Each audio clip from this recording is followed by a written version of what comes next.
ما دا نظم تاسو ته وړاندې کوم او اول خو ستاسو ډېره مننه کوم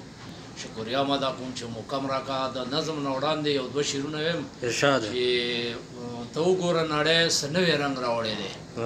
ته وګوره نړۍ څه نوی رنګ راوړی دی د امن سوکالۍ په نوم یې جنګ راوړی دی او ځان له یې کرلي دي ازغي په جهنم کې او دا چا دې جنتي خاورې له بنګ راوړی دی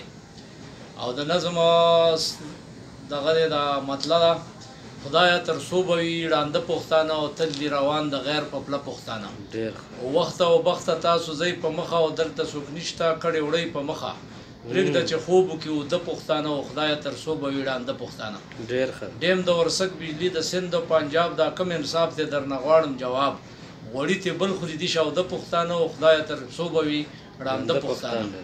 او په خپل وطن کې شپې په سوال تېروي د غلامۍ ژوند په بد حال تېروي په خپل کاله کې مېلمانه پښتانه او خدایه تر څو به وي ړانده پښتانه